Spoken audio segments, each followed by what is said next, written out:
Hello class 4 आज मैं आपको आपकी व्याकरण पुष्प भाग 4 का पहला पाठ जो कि भाषा और व्याकरण है उसके बारे में समझाऊंगी। आप लोग अपनी हिंदी व्याकरण की व्याकरण पुष्प जो आपकी पुस्तक है उसका पेज नंबर 5 निकालिए। ठीक है बच्चों, उससे पहले कि हम ये पाठ शुरू करें मुझे आपको कुछ बताना है आपके हाफ ईयरली एग्ज़ाम से रिलेटेड। अब जैसा कि आप लोग जानते हैं कि अब आपके हाफ ईयरली एग्ज़ाम्स स्टार्ट होने वाले हैं, तो अब आप लोग बहुत अच्छे से अपने रिवीजन या अपनी पुनरावृत्ति में जुट जाइए। अभी तक आपको हिंदी लैंग्वेज या हिंदी लिटरेचर में जो कुछ भी पढ़ाया है आप उसको रिवाइज करना शुरू कर दीजिए, उसको दोहराना शुरू कर दीजिए और पाठ को अच्छे से पढ़ करके समझने की कोशिश कीजिए। ठीक है बच्चों।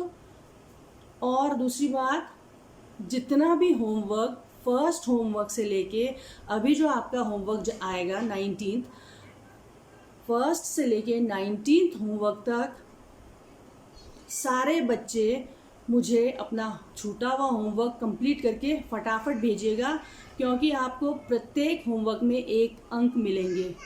ठीक है, जो आपके इंटरनल असेसमेंट के 20 मार्क्स होते थे उसको अब हम आपके गृह कार्य के हिसाब से उसको देंगे। जिस बच्चे ने गृह कार्य भेजा होगा उसको हर गृह कार्य का 1 नंबर मिलेगा, उसी हिसाब से उनको मार्क्स मिलेंगे।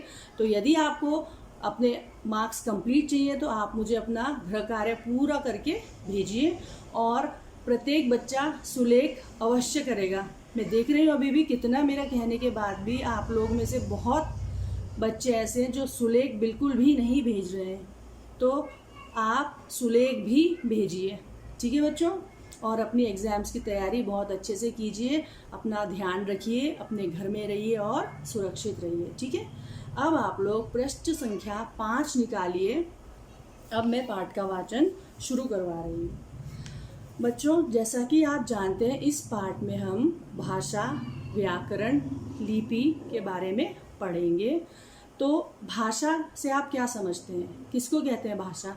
भाषा का अर्थ होता है जब हम बोलकर या लिखकर अपने विचार या अपनी बात दूसरे तक पहुंचाते हैं और सामने वाला उसे सुनकर या पढ़ कर के समझता है, वह भाषा कहलाती है।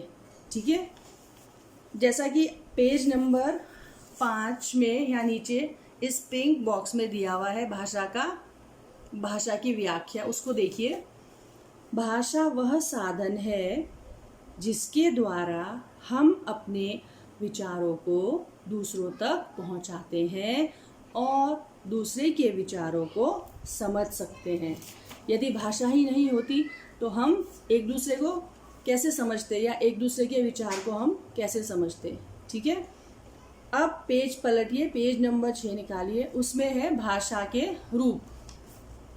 तो भाषा वह साधन है जिसके द्वारा हम अपने विचारों को एक दूसरे तक पहुंचाते हैं और समझते हैं। तो उसी प्रकार भाषा के 2 रूप हैं।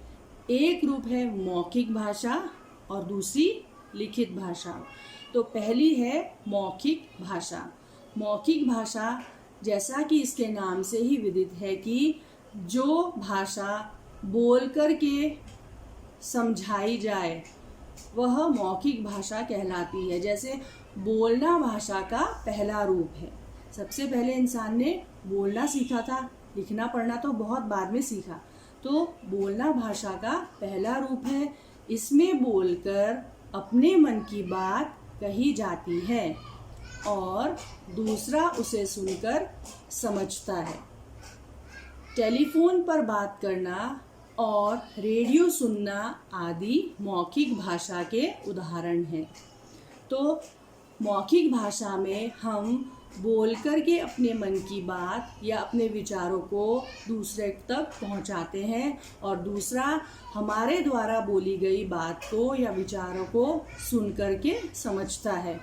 अब मौखिक भाषा के उदाहरण कौन से?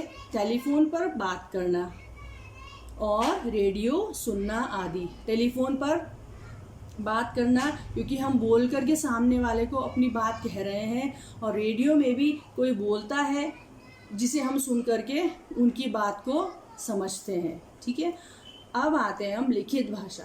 लिखना भाषा का दूसरा रूप है। पहला रूप था मौखिक भाषा, लेकिन भाषा का दूसरा रूप लिखित भाषा। तो लिखित भाषा में हम लिखकर अपने मन की बात दूसरों तक पहुंचाते हैं और दूसरा उसे पढ़ कर के समझता है। तो लिखित भाषा में क्या होता है, इसमें लिखकर अपने मन की बात दूसरों तक पहुंचाई जाती है और दूसरा उसे पढ़ कर के समझता है।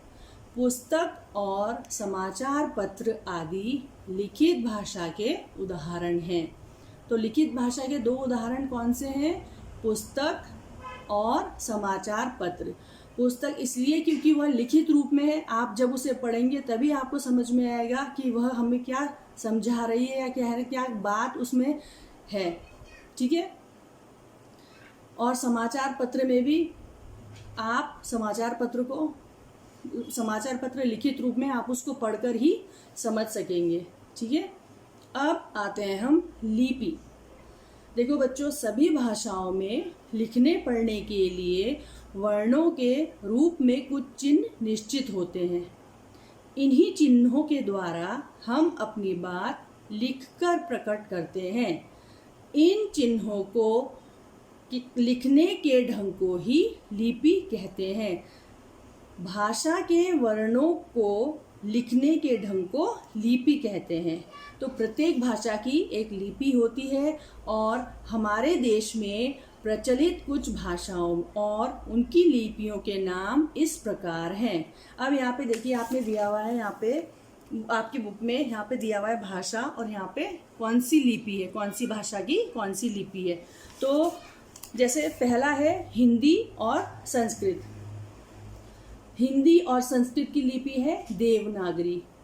मराठी की लिपि भी क्या है? देवनागरी। पंजाबी की लिपि गुरुमुखी। और अंग्रेजी की कौन सी लिपि है? रोमन लिपि। और उर्दू की फारसी लिपि। ठीक है, उसके बाद आप आइए पेज नंबर 7, व्याकरण। व्याकरण का अर्थ क्या होता है कि देखो बच्चों, चाहे हमें खाना बनाना हो, चाहे हमें चित्रकारी करनी हो, कोई भी काम करना हो, प्रत्येक कार्य के कुछ नियम होते हैं। उसी प्रकार भाषा को शुद्ध रूप में बोलने, लिखने, पढ़ने के भी कुछ नियम होते हैं, और इन नियमों का ज्ञान देने वाला शास्त्र व्याकरण है। ठीक है, तो व्याकरण वह शास्त्र है जो भाषा के शुद्ध रूप का ज्ञान कराता है। व्याकरण वह शास्त्र है जो भाषा के शुद्ध रूप का ज्ञान कराता है। ठीक है, अब आज हमने क्या क्या सीखा? आज हमने सीखी भाषा।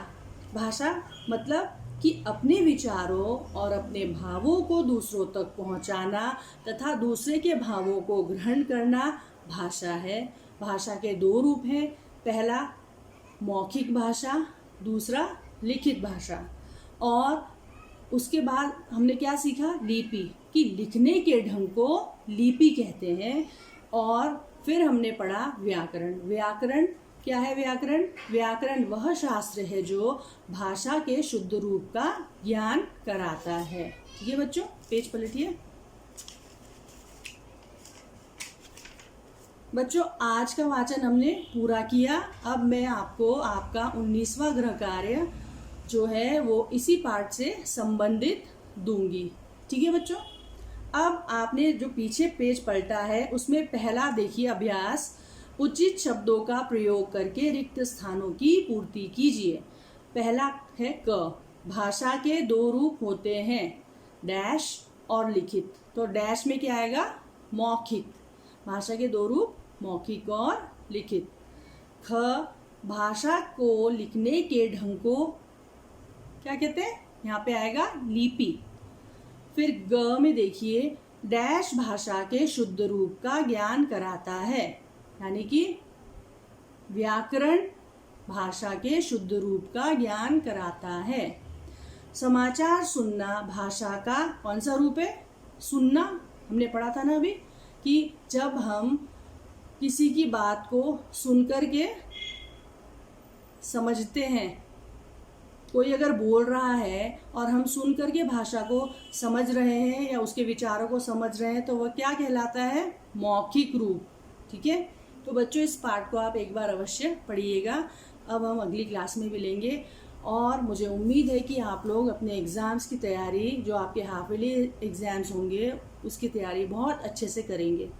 ठीक है बच्चों, चलो मिलते हैं अब हम अगली क्लास में। बाय।